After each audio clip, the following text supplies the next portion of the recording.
제 남편이었어요. 15년 전 창고 화재로 죽은 사람이 제 남편이었습니다. 상길의 얼굴이 창백해지며 물잔을 놓쳤고 물이 테이블 위로 쏟아졌다. 그날 낮에 경보가 울려서 임시로 전원을 스프링클러를 정지시켰습니다. 그 사람을 거기에 보냈잖아요. 정혜의 눈에서 불꽃이 튀며 15년 전 그날의 분노가 터졌다. 순식간에 방 안 공기가 얼어붙은 채 진실이 드러나는 순간 모든 것이 무너져 내렸다. 오늘 사연 시작하기 전에 무료 버튼인 구독과 좋아요 꼭 눌러주세요. 그러면 여러분들에게 복이 찾아올 거예요. 늦은 오후 햇살이 비스듬히 들어오는 한정식 집 2층 룸에서는 두 가족이 마주 앉아 있었습니다. 상견례 1차가 끝나고 이어진 2차 자리였죠. 테이블 위에는 아직 덜 식은 차가 놓여 있었고 양쪽 부모님들의 얼굴에는 어색함과 기대감이 교차하고 있었습니다. 정혜는 찻잔을 들며 예비 사위를 바라봤습니다. 민재는 정갈한 인상에 차분한 말투를 가진 청년이었습니다. 공무원답게 반듯해 보였죠. 딸 다혜가 좋아하는 이유를 알 것 같았습니다. 반대편에 앉은 상길 역시 인자한 얼굴을 하고 있었습니다. 중소기업을 운영한다고 했는데 손이 거칠어 보이는 것이 일을 열심히 하는 사람의 손 같았습니다. 어머니, 정말 고생 많으셨죠. 상길이 정혜에게 정중하게 인사했습니다. 혼자서 다혜를 이렇게 훌륭하게 키우시고 정혜는 쑥스러운 듯 웃었습니다. 아니에요. 다혜가 워낙 착해서 별로 손 안 갔어요. 오히려 저를 많이 도와줬죠. 실제로 다혜는 어릴 때부터 엄마를 걱정하는 아이였습니다. 아버지를 일찍 잃은 후로는 더욱 그랬죠. 대학교 때도 장학금을 받아가며 공부했고 졸업 후 바로 보험회사에 취직해서 엄마를 도왔습니다. 이제 실질적인 이야기를 해볼까요? 다혜가 정갈하게 정리된 서류 봉투를 꺼내며 말했습니다. 보험회사에서 근무하는 딸답게 모든 것이 체계적이었죠. 혼수나 전세 말고요. 보험 관련해서 미리 확인해 둘 것들이 있어서요. 정혜는 딸의 꼼꼼함이 기특하면서도 한편으로는 조금 걱정스러웠습니다. 너무 현실적인 것은 아닌가 싶어서요. 하지만 요즘 세상에는 이런 것들도 다 챙겨야 한다고 들었습니다. 혼인은 두 사람만의 일이 아니라 두 집안이 하나가 되는 일이니까요. 우리 다혜가 워낙 일 때문에 이런 것들을 꼼꼼히 보거든요.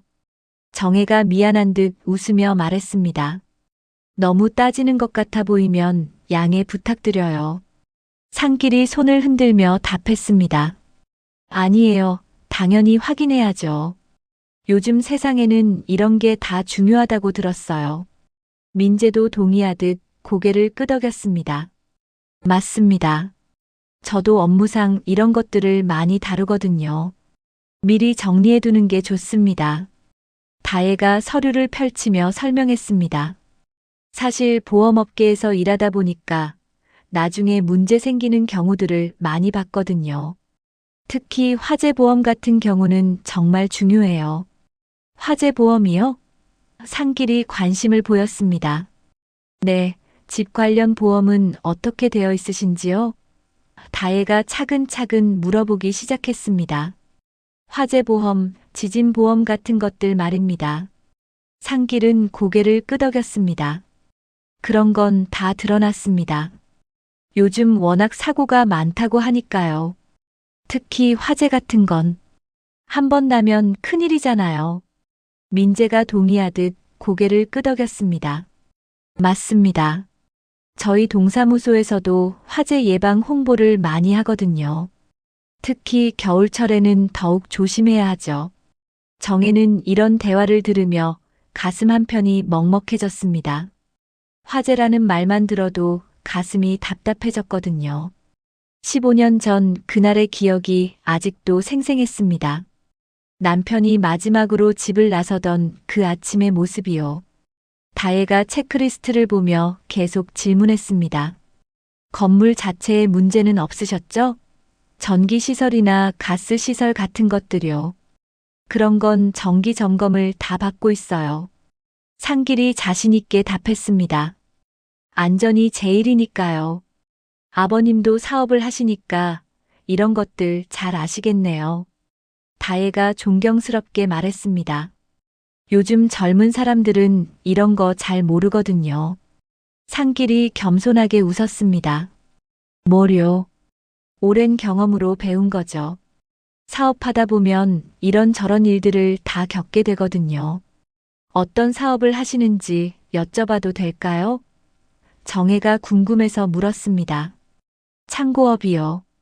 물류 쪽입니다. 상길이 간단히 답했습니다.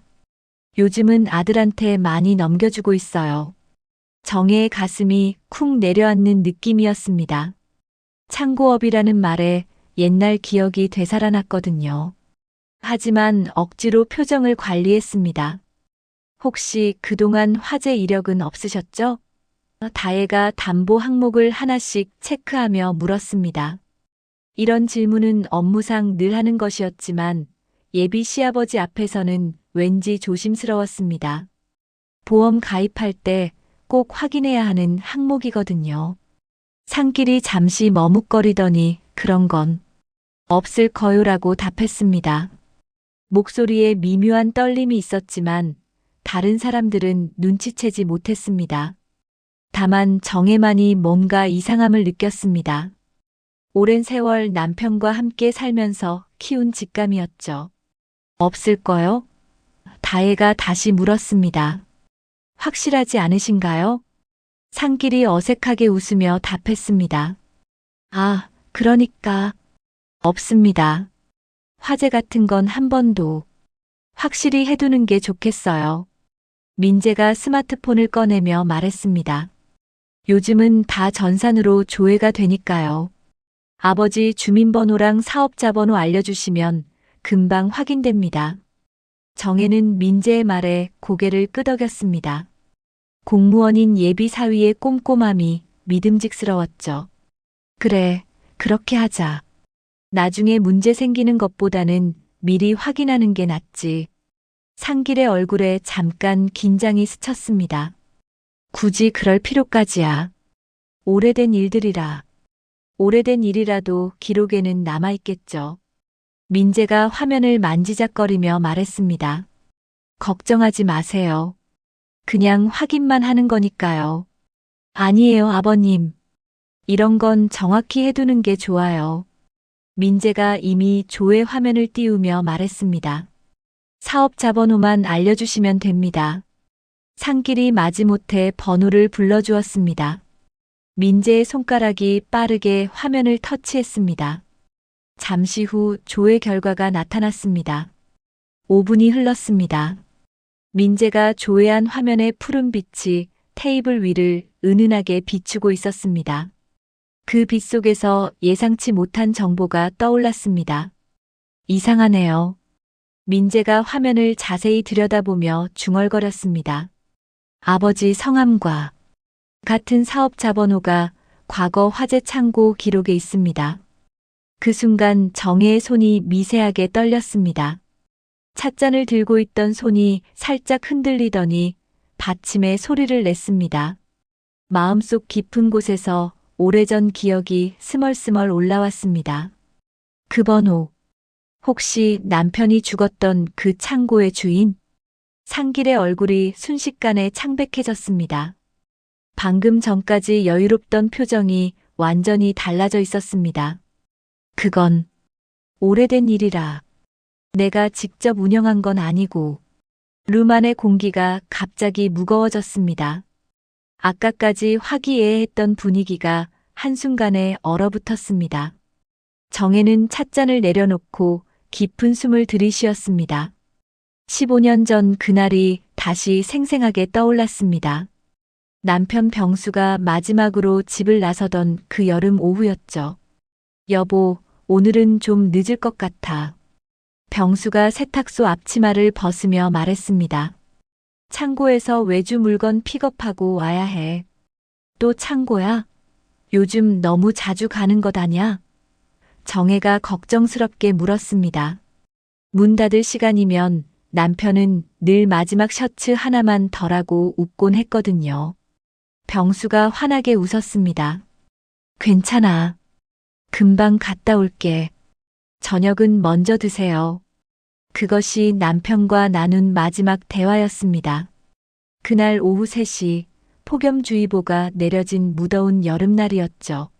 세탁소 일을 마치고 외주업체 창고로 향했던 병수는 다시 돌아오지 못했습니다.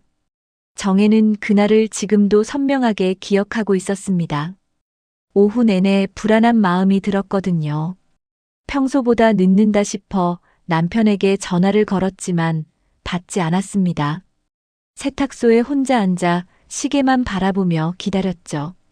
전화가 온 건 저녁 8시였습니다. 부인, 큰일 났습니다. 창고에 불이 났어요. 정혜는 급히 현장으로 달려갔습니다. 하지만 이미 늦었죠. 창고는 시커먼 연기에 휩싸여 있었고 소방차들이 물줄기를 뿌리고 있었습니다.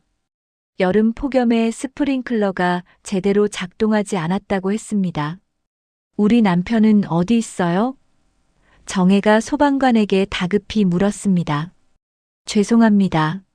아직 수색 중입니다. 연기가 너무 심해서. 정혜는 그 자리에서 무너질 뻔했습니다. 주변에 있던 다른 유가족들과 함께 밤새 기다렸죠. 새벽이 되어서야 소방관들이 나왔습니다. 몇 시간 후 병수는 창고 안쪽에서 발견되었습니다.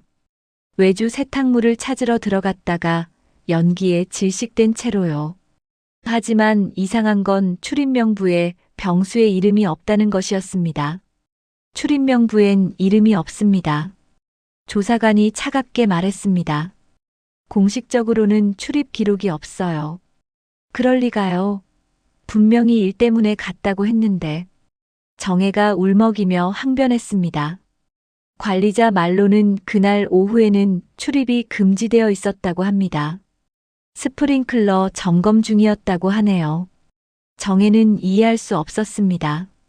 남편이 거짓말을 할 이유가 없었거든요. 병수는 평생 정직하게 살아온 사람이었습니다. 무단 출입을 할 성격이 아니었죠. 그럼 왜 들어갔을까요? 분명히 누군가 허락을 받고 갔을 텐데. 저희도 조사해 보겠지만 현재로서는 무단 출입으로 보입니다. 사고 조사는 빠르게 작업자 과실 추정으로 결론 지어졌습니다. 스프링클러 점검 중 출입 금지 구역에 무단 침입했다가 사고를 당했다는 것이었죠. 보상금도 제대로 받을 수 없었습니다. 유가족 보상은 어떻게 되나요? 정혜가 창고관리사무소에서 물었습니다. 죄송하지만 무단 출입으로 인한 사고라서. 담당자가 고개를 숙였습니다. 보험 처리가 어렵습니다. 그럼 우리는 어떻게 살아요? 가장을 잃었는데. 정혜가 눈물을 흘리며 호소했습니다. 최소한의 위로금 정도는. 하지만 법적 책임은 없다고 보셔야 합니다. 정혜는 그때부터 가슴 한 칸이 타버린 것 같았습니다. 남편을 잃은 슬픔도 컸지만 억울함이 더 컸죠. 분명히 일 때문에 갔다고 했는데 무단 출입이라니요. 몇 달 후 정혜는 우연히 창고 관리자를 다시 만났습니다. 동네 술집에서였는데 술에 취한 그가 중얼거린 말이 지금도 귀에 맴돕니다. 그날 사장이 전원을 내리라고 했어. 비용 때문에. 점검은 핑계였고. 뭐라고요? 지금 뭐라고 하신 거예요? 정혜가 다급히 물었습니다. 아무것도 아니에요. 제가 취해서. 관리자는 얼른 자리를 떴습니다. 하지만 정혜는 그 말을 잊을 수 없었습니다. 전원을 내렸다는 것은 스프링클러를 고의로 정지시켰다는 뜻이었거든요. 그 후로 정혜는 창고 사장에 대해 알아보려 했지만 이미 회사는 문을 닫은 후였습니다. 사업자 등록도 말소되어 있었죠. 진실은 영원히 묻히는 줄 알았습니다. 엄마가 아빠 일로 얼마나 고생했는지 아세요? 어린 다혜가 눈물을 흘리며 말했던 기억이 났습니다. 왜 아빠만 나쁜 사람이 되어야 해요? 정혜는 딸 앞에서 울지 않으려고 애썼지만 밤마다 베개를 적셨습니다. 억울함과 분노, 그리고 무력감이 마음을 갉아먹었죠. 지금 테이블 위에 스마트폰 화면에 떠오른 그 이름 상길, 그리고 사업자 번호. 정혜의 기억이 맞다면 그것은 남편이 죽었던 바로 그 창고의 사업자 번호였습니다. 아버님, 민재가 조심스럽게 말을 꺼냈습니다.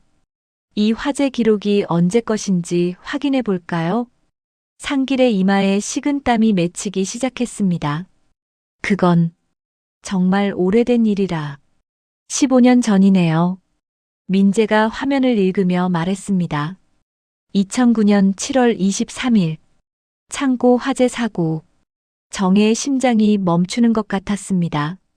바로 그날이었습니다. 남편이 죽은 그날 말이죠. 어머니, 왜 그러세요? 얼굴이 너무 하얘지셨어요. 다혜가 걱정스럽게 엄마의 손을 잡았습니다. 정혜는 떨리는 목소리로 물었습니다. 혹시 그 창고에서 사람이 죽었나요? 상길의 얼굴이 더욱 창백해졌습니다. 그건 어떻게 아시는지 제 남편이었어요. 정혜의 목소리가 떨렸습니다. 15년 전 그날 창고 화재로 죽은 사람이 제 남편 박병수였습니다. 룸 안에 정적이 흘렀습니다. 다혜가 믿을 수 없다는 표정으로 엄마를 바라봤고 민재는 스마트폰을 든 채 굳어 있었습니다. 상길이 떨리는 손으로 물잔을 집으려다 놓쳤습니다.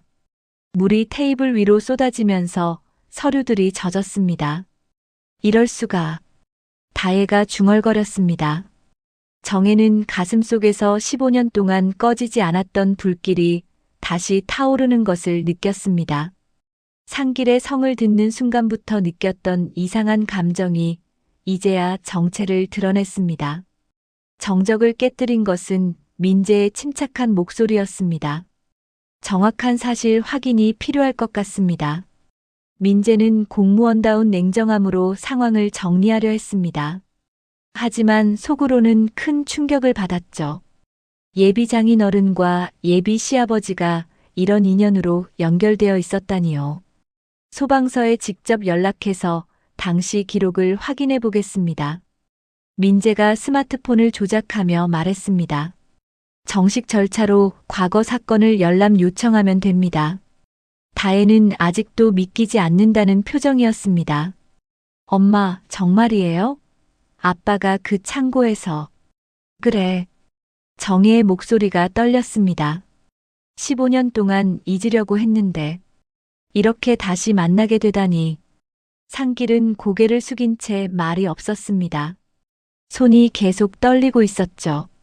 이런 일이 벌어질 줄은 꿈에도 몰랐습니다. 소방서 기록 담당자와 연결됐습니다. 민재가 전화를 받으며 말했습니다. 네, 안녕하세요. 시청 민원 담당 김민재입니다. 과거 화재 사고 기록 열람을 요청하고 싶은데요. 전화 너머로 담당자의 목소리가 들렸습니다. 어떤 건인지 말씀해 주세요. 2009년 7월 23일 창고 화재 사건입니다. 사업자 번호는. 민재가 화면을 보며 번호를 불러주었습니다. 아, 그 사건 말씀이시군요. 잠시만 기다려주세요. 몇 분 후 담당자가 다시 말했습니다. 자료가 나왔습니다. 두 기록을 같이 보시면 됩니다. 당시 창고주 정보와 최근 보험 이력 말입니다. 민재가 노트북을 꺼내 소방서 전산 시스템에 접속했습니다. 화면에 두 개의 창이 떠올랐습니다. 하나는 15년 전 화재 사고 기록, 다른 하나는 현재 상길의 사업자 정보였습니다. 이상합니다. 민재가 화면을 자세히 살펴보며 말했습니다. 보고서에 누락 정황이 있어요. 출입자 명단에 공란이 있고 경보 설비 점검표에 서명이 사라져 있습니다. 정혜가 몸을 앞으로 기울였습니다. 뭐가 누락됐다는 거예요? 당시 출입 기록부를 보니까 오후 2시 이후 기록이 없어요. 하지만 사고는 오후 4시에 발생했습니다. 그 사이 2시간 동안의 출입 기록이 완전히 비어 있어요. 다혜가 화면을 들여다보며 말했습니다. 그럼 아빠가 언제 들어갔는지 정확히 모른다는 얘기네요. 그뿐만 아닙니다. 민재가 다른 문서를 열며 계속했습니다. 스프링클러 설비 점검표도 이상해요. 당일 오전까지는 정상 작동으로 기록되어 있는데 오후 기록이 갑자기 끊어져 있어요. 상길이 드디어 입을 열었습니다. 그건 실무자가 다른 사람이었어요. 나는 명의만. 명의만이라면 책임이 없어지는 건가요? 정혜의 목소리에 분노가 섞여 들어갔습니다. 제 남편이 그 안에서 죽었는데요. 어머니, 진정하세요. 다혜가 엄마의 손을 잡으며 말했습니다. 하지만 다혜 자신도 마음이 복잡했습니다. 우리 결혼 이러다가 민재는 더 많은 자료를 검토했습니다. 여기 보세요. 당시 소방조사 보고서에 따르면 화재 원인은 전기 합선으로 추정된다고 되어 있어요. 하지만 스프링클러가 작동하지 않은 이유에 대해서는 명확한 설명이 없습니다. 스프링클러가 왜 작동 안 했을까요? 정혜가 물었습니다. 여러 가지 가능성이 있어요. 고장일 수도 있고, 점검차 일시 정지되었을 수도 있고, 민재가 말을 멈췄습니다. 아니면 인위적으로 정지시켰을 수도 있습니다. 상길의 얼굴이 더욱 창백해졌습니다. 그런 건, 그럴 리가. 아버님, 정확히 말씀해 주세요. 민재가 직접적으로 물었습니다. 당시 상황을 아시는 게 있으시면요. 상길이 한참 망설이다가 입을 열었습니다. 그때는 회사가 정말 어려웠습니다. 현장 관리자가 경미한 점검이라고 보고를 누락시켰다는 말씀이신가요? 민재가 추궁했습니다. 그런 게 아니라 절차상. 상길이 말을 더듬었습니다. 정혜는 참을 수 없었습니다. 절차상이라고요? 제 남편 목숨이 절차상 문제였다는 말씀이세요? 룸안의 분위기가 급격히 악화되었습니다.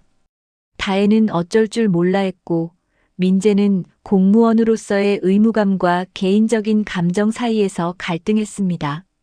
어머니, 일단 침착하게. 다혜가 말하려 했지만 정혜는 이미 감정이 폭발 직전이었습니다. 15년 동안 억울해서 잠 못 이루고 살았는데 침착하라고요? 정혜의 목소리가 높아졌습니다. 내 남편이 무단 출입했다고 자기 과실로 죽었다고 하더니 알고 보니 기록도 제대로 안 되어 있었다는 거네요. 상길이 고개를 더욱 숙였습니다. 죄송합니다. 정말 죄송합니다. 죄송하다고 끝나는 문제가 아니에요. 정혜가 일어서며 소리쳤습니다. 제 남편 생명을 뭘로 보는 거예요? 민재가 중재하려 했습니다. 일단 모든 자료를 더 자세히 검토해 보겠습니다. 감정적으로 접근하면 진실을 놓칠 수 있어요. 감정적이라고요? 정혜가 민재를 쳐다봤습니다. 당신 가족이 이런 일을 당해도 그렇게 말할 수 있을까요? 민재는 할 말이 없었습니다. 공무원으로서는 객관적으로 접근해야 하지만 예비사위로서는 정혜의 마음을 이해할 수 있었거든요. 다혜가 눈물을 글썽이며 말했습니다. 이 모든 게 우연일까요? 우리가 만난 것도 결혼하려는 것도 우연이든 운명이든 진실은 밝혀져야 합니다. 민재가 단호하게 말했습니다. 아버지, 당시 상황에 대해 아시는 모든 것을 말씀해 주셔야 할 것 같습니다. 상길이 떨리는 목소리로 답했습니다. 나도 정확히 기억이 워낙 오래전 일이라 기억이 안 난다고요? 정혜가 분노에 차서 말했습니다. 사람이 죽은 일을 기억 못 한다고요?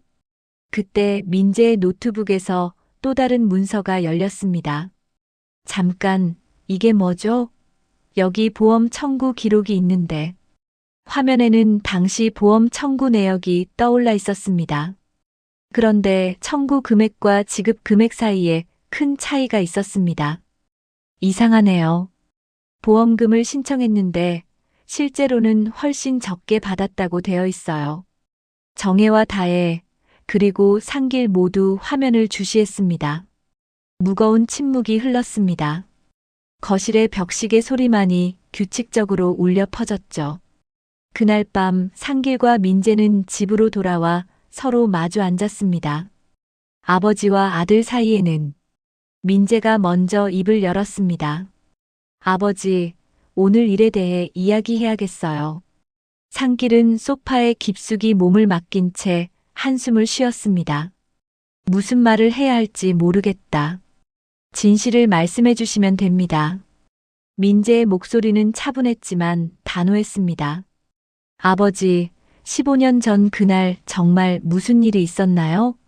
상길이 오래 망설이다가 입을 열었습니다. 그때는 정말 어려운 시기였다. 회사가 망하기 직전이었어. 민재는 아버지의 말을 조용히 들었습니다. 어린 시절 기억이 되살아났죠. 아버지가 밤늦게 들어와 혼자 술을 마시던 모습들이요. 스프링클러 시설 점검비가 너무 비쌌어. 상길이 계속 말했습니다. 한 달에 몇백만 원씩 나가는데 그때 우리 회사 상황으로는 감당하기 어려웠지. 그래서요? 민재가 물었습니다. 관리자가 임시로 꺼두자고 했어. 며칠만 검사 끝날 때까지만 말이야. 그러면 점검비를 아낄 수 있다고. 민재의 가슴이 답답해졌습니다. 아버지, 그건 불법이에요. 안전장치를 고의로 정지시키는 건. 알고 있었어. 상길이 갑자기 소리를 높였습니다. 나도 알고 있었다고. 하지만 그때는 선택의 여지가 없었어. 회사가 문 닫으면 직원들은 어떻게 되겠냐? 민재는 아버지를 바라봤습니다. 처음 보는 아버지의 모습이었습니다. 항상 의젓하고 책임감 있던 아버지가 이렇게 무너져 보인 적은 없었거든요. 아버지, 스프링클러를 정지시킨 게 사실이라면 민재가 조심스럽게 말했습니다. 그날 사고로 돌아가신 분에 대한 책임이 있는 거 아닌가요? 상길의 눈에 눈물이 고였습니다. 매일 생각해. 매일 그분을 생각한다고. 만약 그때 스프링클러가 작동했다면 왜 그동안 말씀 안 하셨어요? 민재의 목소리가 떨렸습니다. 15년 동안 혼자 숨기고 계셨던 거예요? 어떻게 말하겠냐? 내가 사람을 죽였다고, 내 욕심 때문에 누군가의 남편이 죽었다고 어떻게 말하겠냐? 민재는 자리에서 일어나 창가로 갔습니다. 밖으로 보이는 도시의 불빛들이 흐릿하게 번져 보였습니다. 아버지, 제가 공무원으로서 할 일이 있어요. 민재가 뒤돌아보지 않고 말했습니다. 진실을 은폐하거나 왜곡해서는 안 됩니다. 민재야. 상길이 애원하는 목소리로 불렀습니다. 아버지, 시트에 남은 그 흐름이 아직도 냄새가 나요. 민재가 천천히 돌아서며 말했습니다. 15년 전 아버지가 가져온 그 창고 서류들 말이에요. 어린 마음에도 뭔가 이상하다는 걸 느꼈어요. 상길이 깜짝 놀랐습니다. 내가 그걸 기억하고 있었구나. 네, 기억해요. 아버지가 밤늦게 서류를 태우던 것도, 며칠 동안 잠을 못 주무시던 것도 다 기억해요. 민재는 어린 시절을 떠올렸습니다. 아버지가 마당에서 무언가를 태우고 있었는데 다가가려 하자 위험하니까 들어가 있어라고 했던 기억이 났습니다. 책임을 피해가면 제 직업은 무엇이 되죠? 민재가 아버지를 똑바로 바라보며 말했습니다. 공무원으로서, 그리고 한 사람의 인간으로서 제가 어떻게 살아야 할까요? 상길이 고개를 떨구었습니다. 아들한테 이런 짐을 지우려던 게 아니었는데 아버지가 지운 게 아니에요. 제가 선택하는 겁니다. 민재가 단호하게 말했습니다. 진실을 밝히는 것과 아버지를 사랑하는 것은 별개예요. 두 사람은 한참 동안 말이 없었습니다. 시계 소리만이 계속 울려 퍼졌죠. 그때는 정말 어쩔 수 없었다고 생각했어. 상길이 떨리는 목소리로 말했습니다. 현장 관리자가 경미한 거라고 했고, 며칠 만이라고 했고, 경미한 게 아니었잖아요. 민재가 말했습니다. 사람이 죽었어요. 후회하고 있어. 매일매일 후회한다고. 상길의 목소리가 울먹였습니다. 하지만 이미 지나간 일을 어떻게 되돌리겠냐? 되돌릴 수는 없지만 잘못을 인정할 수는 있어요. 민재가 아버지 앞에 무릎을 꿇고 앉았습니다. 아버지, 이제라도 진실을 말하세요. 다음 날 아침 두 집은 다시 만났습니다. 이번에는 중립적인 장소인 동사무소 회의실에서였습니다. 정혜는 품에 영정사진을 안고 왔습니다. 오늘만은 남편 앞에서 거짓말 말아주세요. 정혜가 영정사진을 테이블 위에 조심스럽게 놓으며 말했습니다. 병수의 영정사진이 회의실을 내려다보고 있었습니다. 젊은 시절의 온화한 미소가 담긴 사진이었죠. 다혜는 아버지의 사진을 바라보며 눈물을 글썽였습니다. 아빠, 진실이 밝혀질 거예요. 민재가 준비해온 자료를 펼쳤습니다. 어젯밤 아버지와 긴 대화를 나눴습니다. 그리고 몇 가지 사실을 확인했어요. 상길은 영정사진을 차마 바라보지 못하고 고개를 숙이고 있었습니다. 먼저 사과드립니다. 민재가 정혜에게 정중히 인사했습니다. 아버지의 잘못으로 인해 큰 상처를 드린 것에 대해. 잠깐. 정혜가 손을 들어 말을 멈췄습니다. 사과는 당사자가 직접 해야죠. 모든 시선이 상길에게 집중되었습니다. 상길은 한참 동안 침묵하다가 천천히 고개를 들었습니다. 죄송합니다. 상길의 목소리가 떨렸습니다. 정말 죄송합니다. 뭐가 죄송한지 구체적으로 말씀해 주세요. 정혜가 차갑게 말했습니다. 상길이 영정사진을 바라보며 말했습니다. 그날 스프링클러를 고의로 정지시킨 건 제 지시였습니다. 회의실에 정적이 흘렀습니다. 드디어 15년 만에 진실이 입 밖으로 나온 것이었습니다. 점검비를 아끼려고 임시로만 정지시키려고 했었습니다. 상길이 계속 말했습니다. 하지만 그날 화재가 정혜의 눈에서 눈물이 흘러내렸습니다. 15년 동안 품고 있었던 의혹이 현실로 확인되는 순간이었습니다. 다혜가 엄마의 손을 잡았습니다. 엄마, 아버지, 민재가 상길을 바라보며 말했습니다. 이제 어떻게 하실 건가요? 상길이 고개를 깊이 숙였습니다. 모든 책임을 지겠습니다. 민재가 자료를 하나씩 펼치기 시작했습니다.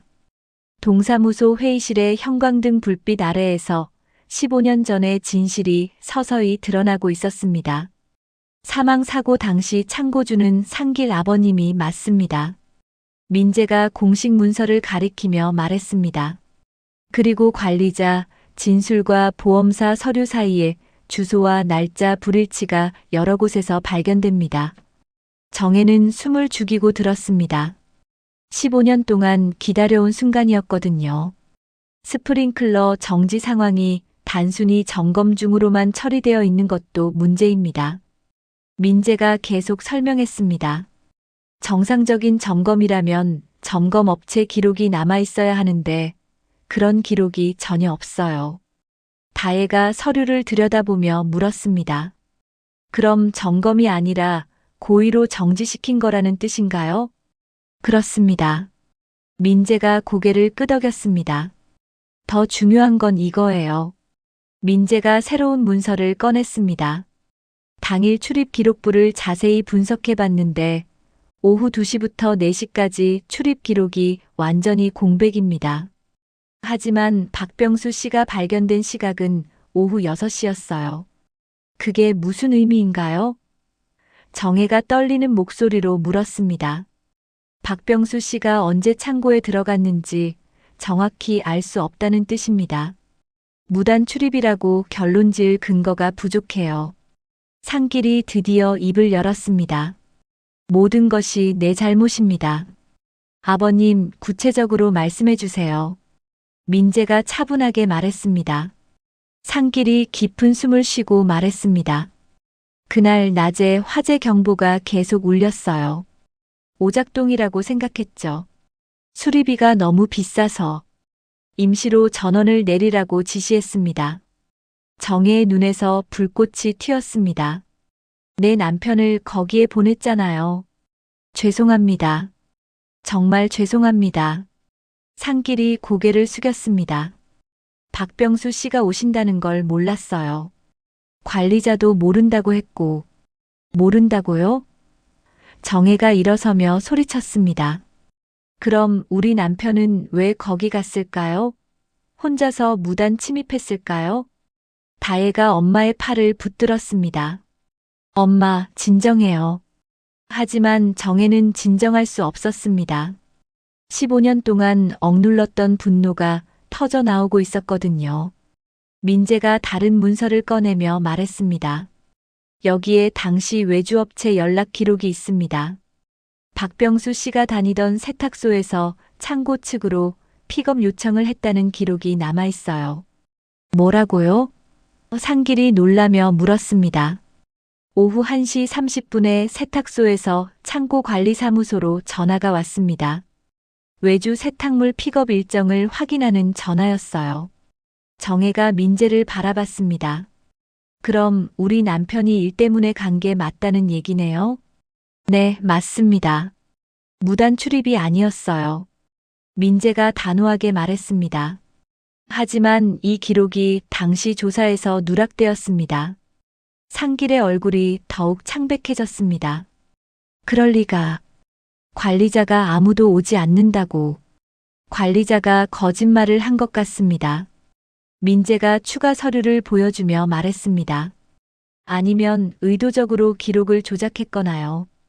다혜가 화가 나서 말했습니다. 그럼 우리 아빠가 범죄자 취급을 받은 게 억울한 일이었다는 거네요? 그뿐만 아닙니다. 민재가 계속 말했습니다. 고의 방화는 아니지만 안전장치를 고의로 정지시킨 것은 중대한 과실입니다. 정혜가 상길을 노려보며 말했습니다. 중대한 과실이라고요? 그게 다예요? 어머님, 진정하세요. 다혜가 엄마를 말렸습니다. 하지만 상길이 스스로 말했습니다. 은폐였습니다. 회의실이 조용해졌습니다. 상길의 고백이 공기를 무겁게 만들었죠. 은폐라고요? 정혜가 떨리는 목소리로 물었습니다. 사고 후에 관리자와 함께 기록을 정리했습니다. 상길이 고백했습니다. 스프링클러를 임시 정지시켰다는 기록을 지웠어요. 점검 중이었다고 바꿨습니다. 민재가 아버지를 바라보며 말했습니다. 아버지, 그건 증거인멸이에요. 알고 있어. 상길이 절망적인 목소리로 답했습니다. 하지만 그때는 회사를 살리려고 정혜가 폭발했습니다. 회사를 살리려고 내 남편을 죽였다는 거예요? 그런 뜻이 아닙니다. 상길이 일어서며 소리쳤습니다. 누구도 죽으라고 한 적 없어요. 하지만 죽었잖아요. 정혜도 맞서며 소리쳤습니다. 당신 때문에 죽었다고요. 다혜가 두 사람 사이에 서며 말했습니다. 그만해요, 둘 다. 민재는 고개를 숙인 채 생각에 잠겼습니다. 아버지의 범죄를 신고해야 하는 공무원으로서의 의무와 가족을 보호하고 싶은 마음 사이에서 갈등하고 있었습니다. 신고는 제가 하겠습니다. 민재가 조용히 말했습니다. 민재야. 상길이 놀라며 불렀습니다. 그리고 다혜와의 결혼은 미루겠습니다. 민재가 계속 말했습니다. 진실을 바로 세운 뒤 다시 문을 두드리겠습니다. 다혜가 눈물을 흘리며 말했습니다. 민재야, 왜 혼자서 다 짊어지려고 해? 혼자가 아니에요. 민재가 다혜를 바라보며 말했습니다. 나는 다혜를 사랑하고 그 사랑이 진실한 것이 되길 바라거든요. 정혜는 민재의 말을 듣고 잠시 침묵했습니다. 그 젊은이의 진정성이 느껴졌거든요. 진실이 먼저입니다. 정혜가 마침내 말했습니다. 그 다음에야 다른 이야기를 할 수 있어요. 상길이 영정사진을 바라보며 말했습니다. 박병수 씨, 정말 죄송합니다. 15년 늦었지만 진실을 말씀드립니다. 회의실에 흐르는 침묵 속에서 병수의 영정사진이 조용히 모든 것을 지켜보고 있었습니다. 15년 동안 억울함 속에 묻혀있던 진실이 마침내 빛을 보는 순간이었습니다. 민재가 핸드폰을 꺼내며 말했습니다. 지금 당장 관계기관에 신고하겠습니다. 잠깐. 정혜가 민재를 제지했습니다. 그 전에 들어야 할 이야기가 더 있을 것 같은데요. 모든 사람의 시선이 다시 상길에게 집중되었습니다. 아직 밝혀지지 않은 진실이 더 있을 것 같았거든요. 결혼 이야기는 그렇게 멈춰버렸습니다. 동네 어르신들이 수군거리기 시작했죠. 아이고, 그 집 딸이 결혼한다고 했는데 무슨 일이 생겼나? 상견례 하고 나서 갑자기 조용해졌네. 아파트 단지 앞 정자에서는 매일 비슷한 수군거림이 이어졌습니다. 정인의 집 앞으로 지나가는 사람들의 시선도 예전과 달라졌어요. 정혜는 집으로 돌아와 남편의 영정사진 앞에 앉았습니다. 여보, 이제야 진실을 알았어요. 당신이 억울하게 죽었다는 걸요. 15년 동안 품어왔던 의혹이 현실로 드러나자 정혜는 복잡한 감정에 휩싸였습니다. 분노도 있었지만 한편으로는 안도감도 들었거든요. 남편이 무단 출입을 한 것이 아니었다는 사실이 확인되었으니까요. 다혜는 엄마 옆에 앉아 아버지 사진을 바라봤습니다. 엄마, 사랑은 죄가 아니잖아요. 근데 왜 이렇게 복잡해진 걸까요? 아버지를 기억하지 못하는 다혜였지만 지금 이 순간만큼은 아버지의 존재가 크게 느껴졌습니다. 사진 속 아버지의 온화한 미소가 딸을 위로하는 것 같았어요. 사랑이 죄가 아니라도 진실을 외면하고는 행복할 수 없단다. 정혜가 딸의 손을 잡으며 단호하게 말했습니다. 내 허락은 없다. 적어도 지금은 말이야. 다혜의 눈에서 눈물이 흘렀습니다. 엄마가 그렇게 말하면 저는 어떻게 해요? 민재를 진심으로 사랑하는데. 사랑한다면 기다릴 수 있을 거야. 정혜가 딸을 안으며 말했습니다. 진짜 사랑이라면 시간이 걸려도 견딜 수 있어야지. 그 순간 다혜의 핸드폰이 울렸습니다. 민재에게서 온 긴급 메시지였어요. 다혜야, 지금 당장 만나야 해. 아버지가 큰일 났어. 다혜는 엄마를 바라봤습니다. 엄마, 민재가 급하다고 하는데. 가지 마라. 정혜가 단호하게 말했습니다. 이제 그 집과는 인연을 끊어야 해. 하지만 다혜는 망설였습니다. 민재의 목소리에 절박함이 느껴졌거든요. 결국 다혜는 몰래 집을 나섰습니다. 한편 민재는 자신의 방에서 사표 양식을 내려다보고 있었습니다. 컴퓨터 화면에 띄워놓은 사직서, 템플릿이 그를 바라보고 있었죠. 가족과 정의 사이에 선다는 건 이렇게 아픈 일이구나. 공무원으로서의 소신과 아들로서의 마음 사이에서 극심한 갈등을 겪고 있었습니다. 민재는 책상 서랍을 열고 오래된 사진을 꺼냈습니다. 어린 시절 아버지와 함께 찍은 사진이었어요. 아버지가 어깨에 자신을 태우고 환하게 웃고 있는 모습이었습니다. 그때의 아버지는 민재에게 영웅 같은 존재였거든요. 아버지도 한때는 제 영웅이었는데 지금은 어떻게 바라봐야 할까요? 그때 아버지 상길이 방문을 두드렸습니다. 민재야, 들어가도 되겠냐? 네, 들어오세요. 상길이 들어와 아들 옆에 앉았습니다. 아버지의 얼굴에는 깊은 피로가 서려 있었어요. 하루 종일 고민하며 보낸 흔적이 역력했습니다. 아들아, 미안하다. 상길이 먼저 입을 열었습니다. 뭐가 미안하세요? 내게 이런 무거운 짐을 지게 해서 말이야. 상길의 목소리가 떨렸습니다. 아버지가 제대로 살았으면 내가 이런 고민을 할 필요가 없었을 텐데. 민재는 아버지를 바라봤습니다. 아버지, 저는 공무원이에요. 법과 원칙을 지키는 게 제 직업이고 그게 제 신념이기도 해요. 그래, 맞다. 내가 옳다. 상길이 고개를 끄덕였습니다. 하지만 동시에 저는 아버지의 아들이기도 해요. 민재가 목소리를 높이며 말했습니다. 그래서 더 괴로운 거예요. 어떤 선택을 해도 누군가는 상처받게 되고 어떤 길을 선택해도 후회가 남을 것 같아요. 상길이 아들의 어깨에 손을 올렸습니다. 민재야, 내가 신고해도 상관없다. 오히려 그래야 한다고 생각해. 정말요? 아버지가 감옥에 갈 수도 있는데요. 15년 동안 나는 비겁했어. 상길이 주먹을 쥐었습니다. 진실을 숨기고 무고한 사람에게 죄를 뒤집어 씌우고 매일 밤 양심의 가책에 시달리면서도 용기를 내지 못했지. 이제는 책임져야 할 때야. 민재가 아버지를 보며 말했습니다. 아버지가 그렇게 생각하신다면 저도 결심이 섰어요. 무슨 결심? 신고하겠어요. 공무원으로서 해야 할 일을 하겠습니다. 민재의 목소리가 단호해졌습니다. 그리고 다혜와의 결혼은 포기하겠어요. 민재야, 그럴 필요까지는. 아니에요. 정의 어머님의 마음을 생각하면 당연한 일이에요. 민재가 눈물을 글썽이며 말했습니다. 어떻게 남편을 죽인 사람의 아들과 딸을 결혼시킬 수 있겠어요? 그날 밤 상길은 혼자 낡은 공장 앞을 서성였습니다. 15년 전 그 창고가 있던 자리였죠.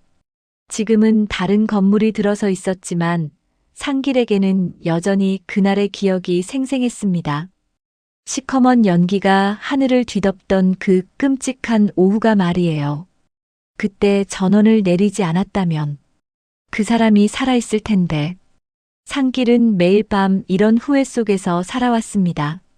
겉으로는 성공한 사업가로 보였지만 내면은 죄책감으로 가득했거든요. 특히 밤에 혼자 있을 때면 박병수의 얼굴이 자꾸 떠올랐습니다. 상길은 주머니에서 오래된 봉투를 꺼냈습니다. 15년 동안 숨겨두었던 봉투였어요. 유가족 보상이라고 적힌 미발송 편지와 함께 체크카드 영수증들이 들어있었습니다. 미루고 미뤘던 사과의 값이었죠. 봉투 안에는 당시 받았던 보험금의 일부를 따로 모아둔 통장도 있었습니다. 상길은 그 돈을 정혜에게 전하려고 15년 동안 조금씩 모아두었던 것이었어요. 하지만 어떻게 전해야 할지, 어떤 말로 사과해야 할지 몰라서 계속 미뤄왔던 거죠. 이제라도 늦지 않았을까? 상길이 혼잣말을 했습니다. 15년이나 지났는데 그분이 용서해 주실까? 다음 날 아침 정혜는 남편이 다니던 세탁소 앞에 서 있었습니다. 지금은 다른 사업자가 운영하고 있었지만 여전히 세탁소는 그 자리에 있었어요. 남편의 마지막 직장이었던 곳을 다시 보니 가슴이 먹먹했습니다. 15년 전 그날 아침 남편이 마지막으로 출근했던 바로 그 길이었거든요. 사장님, 15년 전에 여기서 일하셨던 박병수라는 분 기억하세요? 정혜가 현재 사장에게 물었습니다. 아, 그분이요. 제가 직접 아는 건 아니고 전 사장님한테서 여러 번 들었어요. 젊은 사장이 답했습니다. 화재 사고로 돌아가셨다고. 정말 안타까운 일이었다고 하시더라고요. 혹시 그때 상황에 대해 더 자세히 아시는 게 있나요? 전 사장님이 자주 말씀하시곤 했어요. 박병수 씨가 평생 한 번도 지각이나 결근을 하지 않을 정도로 성실한 분이었다고요. 무단으로 어디 들어갈 사람이 절대 아니었다고 하시면서요. 정혜의 가슴이 뜨거워졌습니다. 남편을 알았던 사람들은 모두 그가 얼마나 성실하고 책임감 있는 사람이었는지 기억하고 있었거든요. 전 사장님이 남기신 기록장부가 있어요. 젊은 사장이 말했습니다. 혹시 보시겠어요? 그분에 대한 자료들이 꽤 있을 거예요. 정혜는 고개를 끄덕였습니다. 장부를 펼쳐보니 남편의 출근 기록이 빼곡히 적혀 있었어요. 결근한 날이 거의 없었습니다. 성실했던 남편의 모습이 그대로 담겨 있었죠. 여기 보세요. 젊은 사장이 한 페이지를 가리켰습니다. 사고 당일 기록이에요. 오후 2시 창고 픽업 예정, 외주업체 연락 완료라고 적혀 있네요. 픽업 예정이라고요? 정혜의 목소리가 떨렸습니다. 네, 그러니까 사전에 약속이 잡혀 있었다는 얘기죠. 무단 출입이 절대 아니었어요. 사장이 확신에 찬 목소리로 말했습니다. 정혜는 그 기록을 보고 눈물이 났습니다. 남편이 무단 출입을 한 게 아니라 정당한 업무였다는 명확한 증거였거든요. 15년 동안 억울했던 마음이 한꺼번에 터져 나왔습니다. 그때 정혜의 핸드폰이 울렸습니다. 민재에게서 온 전화였어요. 어머님, 급한 일이 생겼습니다. 지금 어디 계세요? 왜 그래요? 무슨 일인가요? 아버지가 지금 경찰서로 향하고 있습니다. 자수하러요. 정혜는 깜짝 놀랐습니다. 뭐라고요? 어머님, 지금 경찰서로 오시겠어요? 아버지가 모든 걸 자백하려고 합니다. 정혜는 급히 경찰서로 향했습니다. 도착해보니 상길이 조사실 앞에서 기다리고 있었어요. 그의 얼굴에는 15년 만에 짐을 내려놓는다는 해방감과 두려움이 동시에 서려 있었습니다. 왜 이런 일을? 정혜가 상길을 바라보며 말했습니다. 더 이상 숨길 수 없었습니다. 상길이 고개를 깊이 숙이며 답했습니다. 15년 동안 거짓 속에서 살아왔어요. 이제는 진실을 말해야겠다고 생각했습니다. 민재가 옆에서 말했습니다. 어머님, 아버지가 정식으로 진술하기 전에 먼저 말씀드리고 싶다고 하셨어요. 조사실에 모인 사람들 앞에서 상길이 입을 열었습니다. 경보 차단 지시는 제가 했습니다. 관리자가 말렸는데도 말이에요. 정혜가 숨을 죽이고 들었습니다. 그날 아침부터 화재 경보가 계속 울렸어요. 시설이 노후해서 오작동이 잦았거든요. 상길이 떨리는 목소리로 계속했습니다. 수리비가 너무 비싸서 임시로만 전원을 차단하자고 했습니다. 임시로만이라고요? 정혜의 목소리에 분노가 섞였습니다. 네, 몇 시간만요. 하지만 상길이 말을 멈췄습니다. 그 몇 시간 사이에 화재가 났고 박병수 씨가 정혜는 참을 수 없었습니다. 몇 시간만이라고 해서 사람 목숨이 가벼워지나요? 죄송합니다. 변명의 여지가 없습니다. 상길이 바닥에 무릎을 꿇었습니다. 민재가 아버지 옆에 서며 말했습니다. 그리고 저는 공무원으로서 이 사건을 정식으로 신고하겠습니다. 개인적인 감정과는 별개로 진실은 밝혀져야 합니다. 민재야. 다혜가 뒤늦게 도착해서 상황을 파악했습니다. 이게 무슨 일이야? 다혜야, 나는 너와 결혼을 미루겠어. 민재가 단호하게 말했습니다. 포기하는 건 아니야. 하지만 진실을 바로 세운 뒤에 다시 문을 두드리겠어. 다혜의 눈에서 눈물이 쏟아졌습니다. 왜 혼자서 다 결정해? 나도 선택할 권리가 있어. 지금 상황에서 결혼을 강행할 수는 없어. 민재가 안타깝게 말했습니다. 어머님 마음을 생각해봐. 정혜는 젊은 두 사람을 바라봤습니다. 순수한 사랑이 이런 현실에 부딪혀 무너지는 모습이 안타까웠어요.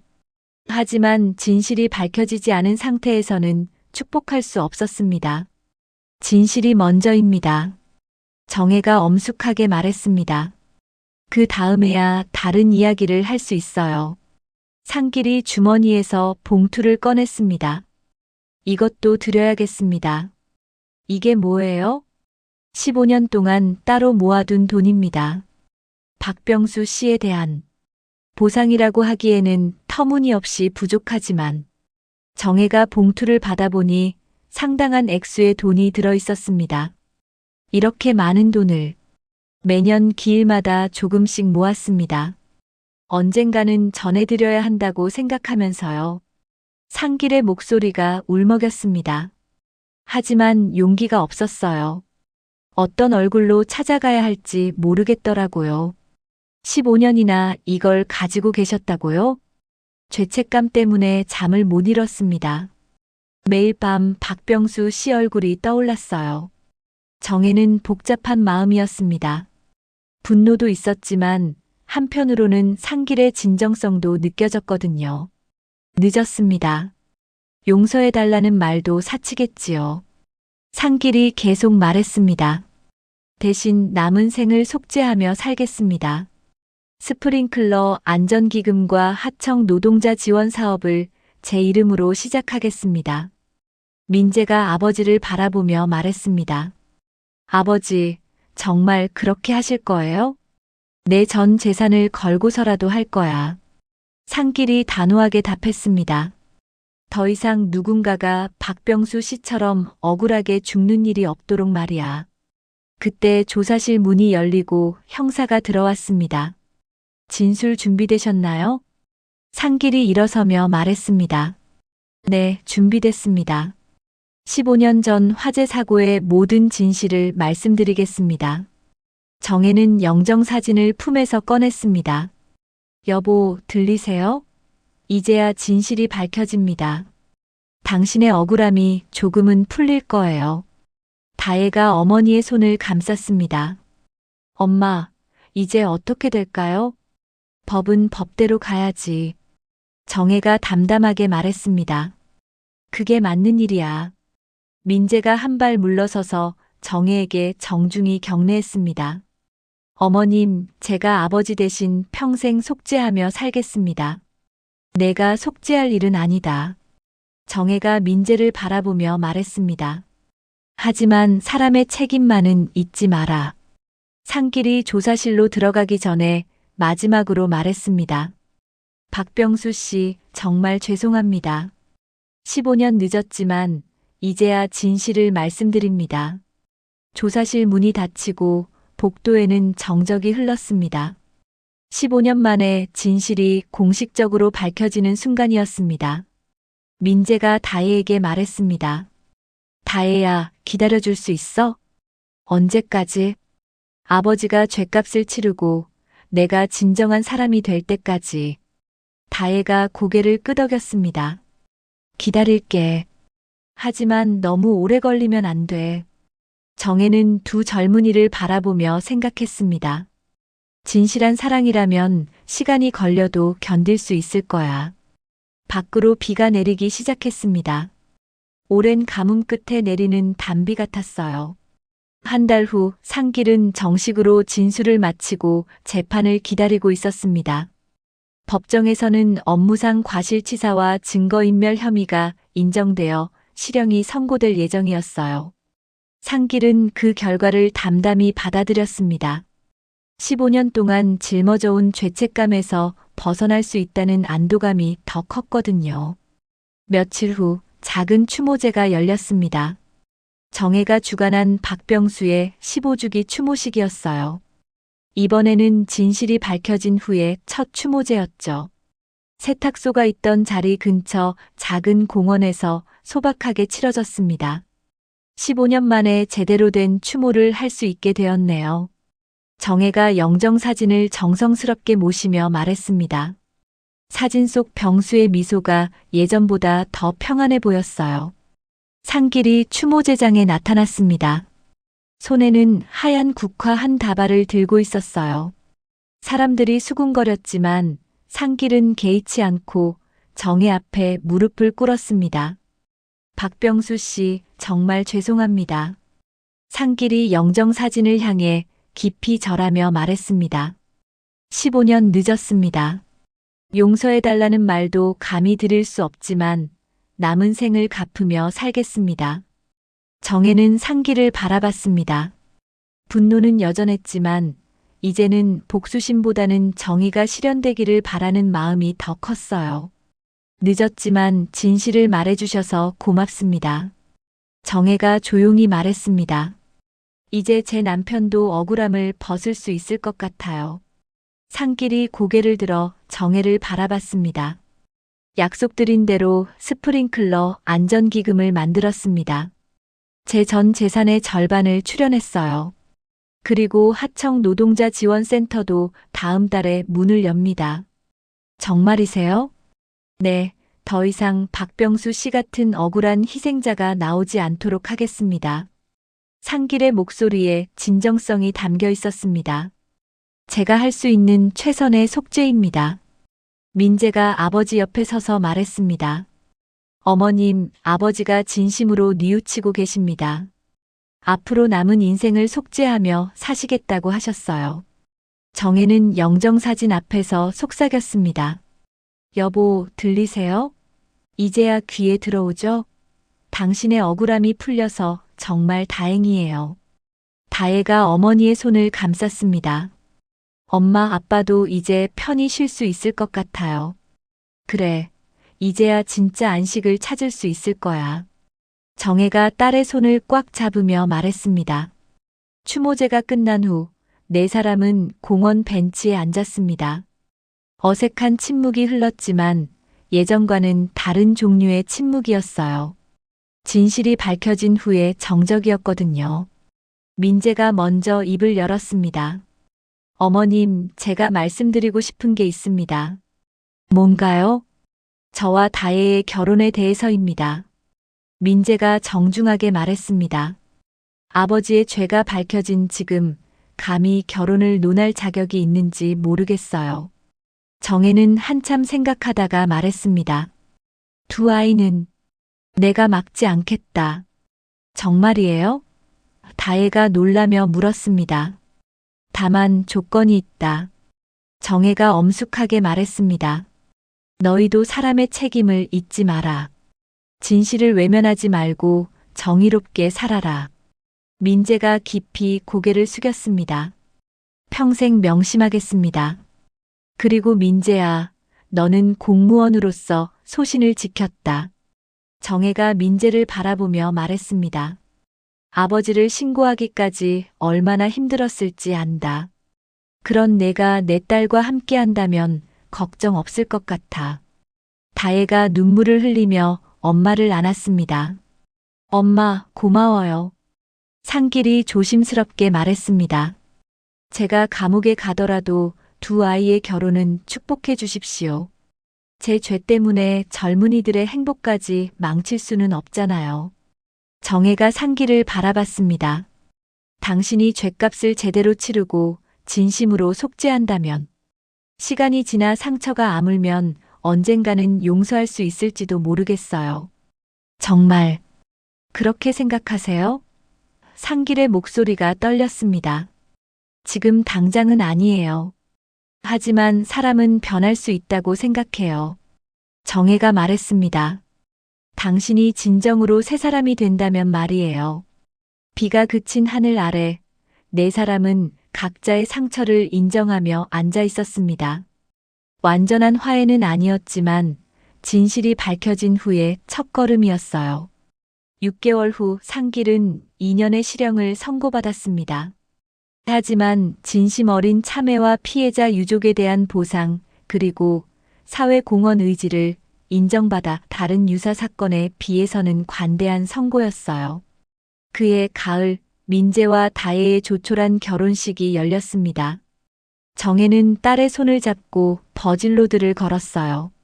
남편이 없는 자리였지만 이제는 억울함 없는 평안한 마음으로 딸을 보낼 수 있었습니다. 아빠, 보고 계시죠? 다혜가 영정 사진을 향해 속삭였습니다. 딸이 좋은 사람 만났어요. 아빠처럼 정의로운 사람이에요. 결혼식장 한편에서는 박병수 안전기금 현판식도 함께 열렸습니다. 상길이 약속한 대로 만든 기금이었죠. 하청 노동자들의 안전을 위한 기금이었어요. 민재가 신부인 다혜에게 말했습니다. 우리 아이들에게는 진실을 가르치자.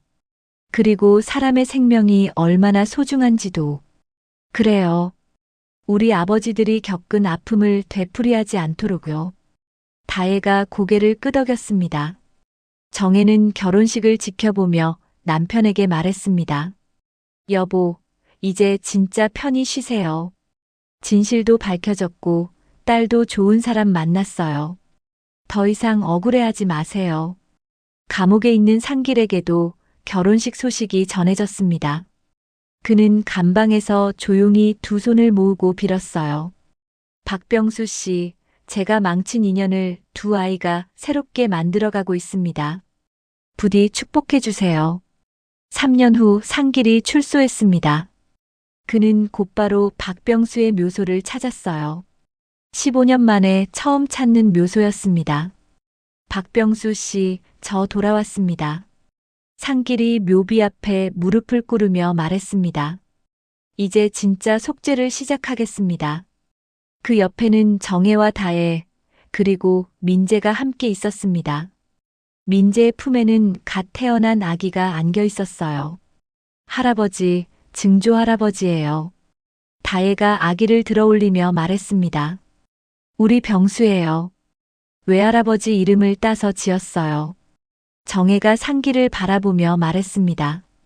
이제 정말로 한 가족이 되었네요. 쉽지 않은 길이었지만 상길이 눈물을 흘리며 말했습니다. 박병수 씨가 용서해 주신 것 같습니다. 이렇게 아름다운 가족을 만들어 주셨으니까요. 불은 지나갔지만 우리는 이제 불이 나지 않는 집을 함께 지을 수 있어요. 민재가 아내와 아이를 바라보며 말했습니다. 하늘에서는 따뜻한 햇살이 내려와 네 사람과 한 아기를 비추고 있었습니다. 오랜 아픔과 상처를 딛고 일어선 새로운 시작이었어요. 진실이 만들어낸 진정한 치유의 순간이었습니다.